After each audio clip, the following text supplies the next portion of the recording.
So hello and what's up guys, कैसे हो आप सब लोग। उम्मीद करता हूँ सब ठीक होंगे। सो गाइस, आज की इस वीडियो में हम लोग बात करने वाले हैं अपने इंडियन स्पाइडरमैन के बारे में। So without wasting any more time, let's get started.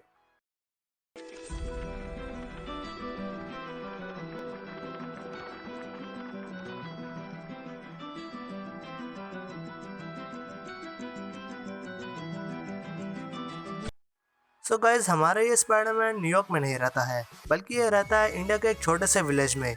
और ये ऊंची ऊंची बिल्डिंग्स पर नहीं लटकता, बल्कि ये लटकता है भीड़ भाड़ बड़ी सड़कों के बीच आने वाली ट्रैफिक सिग्नल लाइट्स के खंभों पर। और इसे किसी रेडियो एक्टिव स्पाइडर ने नहीं काटा है, इसे ये पावर्स मिली है किसी एंशिएंट योगी बाबा से। यस गाइस, मैं बात कर रहा हूँ अर्थ 50101 में रहने वाले पवित्र प्रभाकर के बारे में। तो दोस्तों, अगर पवित्र प्रभाकर की बात की जाए तो ये बाकी पीटर पार्कर्स की तरह ही एक गरीब घर से बिलोंग करता है। पवित्र के भी मॉम डैड की कुछ सालों पहले ही डेथ हो चुकी थी और पवित्र अपने अंकल भीम और आंट माया के साथ एक विलेज में रहता था।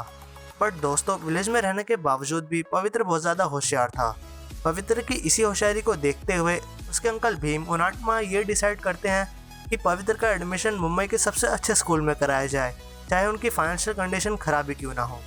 तो इसी डिसीजन के साथ पवित्र अपनी हाफ स्कॉलरशिप लेकर अपने अंकल भीम और आंट माया के साथ मुंबई में शिफ्ट हो जाता है, ताकि वो अपनी आगे की पढ़ाई मुंबई में रहकर ही कर सके। पर पवित्र के लिए शहरी स्कूलों की राह इतनी आसान नहीं थी। अब जैसा कि होता आया है कि किसी बाहर से आए हुए बच्चे स्पेशली फ्रॉम विलेज एरिया के होने वाले हों, उनका शहरी बच्चों के बीच अपना स्कूल लाइफ बिताना इतना आसान नहीं होता। ऐसा ही कुछ हमारे पवित्र के साथ भी होता है। सभी शहरी बच्चे पवित्र का उसके विलेज ट्रेडिशन को लेकर उसका मजाक उड़ाते थे और उसे बहुत ज़्यादा बुली भी करते थे। इसी वजह से पवित्र को स्कूल जाना पसंद नहीं होता था, लेकिन अपने अंकल की बातों और उनकी उम्मीदों को लेकर उसे स्कूल जाना पड़ता था। लेकिन शहरी बच्चों के बीच मीरा जिन नाम की एक लड़की पवित्र प्रभाकर की दोस्त बनती है। इसके बाद हमें एक लोकल क्राइम लॉर्ड जिसका नाम नलिन ओबरॉय है, या अगर सिंपल शब्दों में कहा जाए तो नॉर्मन ऑसबॉर्न है। वो एक एंशिएंट ताबीज़ का यूज़ करके डार्क वर्ल्ड के डीमंस को बाहर बुलाना चाहता था, इसलिए वो एक सॉर्ट ऑफ हवन करवाता है ताकि वो डीमंस को बाहर ला सके। लेकिन तभी उस हवन में से एक डीमन बाहर आता है और नलिन ओबरॉय के शरीर में घुस जाता है। और इसी इंसिडेंट के बाद हमारे सामने आता है द गॉबगॉब्लिन। इसके बाद हमें पवित्र को कुछ बच्चों से भागते हुए देखते हैं, लेकिन गली के एक कोने से आवाज़ आती है, तुम अपनी डेस्टिनी से भाग नहीं सकते पवित्र प्रभाकर। लेकिन पवित्र को कुछ समझ नहीं आता कि उसके साथ ये हो क्या रहा है। तभी हमें वो एंशिएंट योगी बाबा पवित्र को उसके डेस्टिनी के बारे में बताते हैं कि उसका काम बुराई से लड़ना और शांति बनाए रखना है। इसके लिए इसे एक पावर मिली है, जो कि है एक स्पाइडर की पावर। इसके बाद वो बाबा कहीं चले जाते हैं और इसके बाद हम पवित्र को देखते हैं इंडियन स्पाइडरमैन के रूप में। लेकिन अपने आप को स्पाइडरमैन के रूप में देखकर पवित्र बहुत ज़्यादा एक्साइटेड हो जाता है। और वो इतने एक्साइटेड हो जाता है कि वो अपने अंकल भीम और एंशिएंट योगी बाबा की बातों को भूलकर अपनी शक्तियों को इसके मज़े और अपनी खुशी के लिए एक्सेप्ट करता है। इसके बाद हमें पवित्र को स्पाइडर पावर्स का यूज़ करते हुए दिखाया जाता है। तभी एक गली से हेल्प के लिए आवाज़ आती है, लेकिन पवित्र उस आवाज़ को पुलिस का काम बोलकर इग्नोर कर देता है और वहाँ से निकलने ही वाला होता है कि वहाँ से एक आवाज़ आती है, और वो आवाज़ और किसी की नहीं बल्कि उसके अंकल भीम की होती है। और अंकल भीम उस लड़की को बचाने के लिए अपनी लाइफ को खतरे में डाल देते हैं, जिसकी वजह से वो बुरी तरीके से ज़मीन पर घायल होते हैं।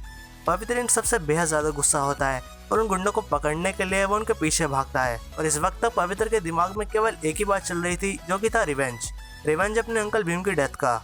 वो उन गुंडों को पकड़ने के बाद उन्हें बहुत बुरी तरीके से पीटता है, लेकिन उसके बाद उसे ये रियलाइज होता है कि उसी की वजह से उसके अंकल भीम की जान चली गई है। और वो इतना सोचकर उन गुंडों को बांधकर एक सुनसान जगह पर गिल्टी फील करता है।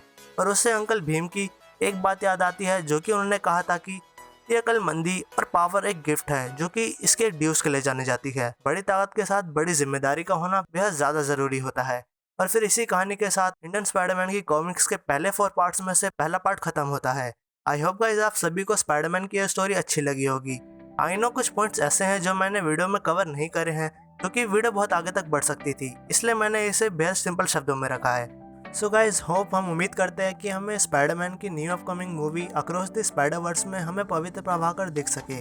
इसी उम्मीद के साथ मैं इस वीडियो को यहीं पर रैप अप करूंगा। सो गाइस, मैं इसका सेकंड पार्ट भी ज़रूर लाना चाहूँगा अगर आप मुझे इस वीडियो पर 100 लाइक्स कंप्लीट करवा देते हो तो। सो गाइस, तब तक के लिए मिलते हैं अपनी अगली वीडियो के साथ। और अगर आप लोग चैनल पर नए हो तो उस रेड कलर के सब्सक्राइब बटन को प्रेस करना मत भूलना, और भी ऐसे नए वीडियोज़ के लिए। सो गाइस, तब तक के लिए goodbye and see you soon.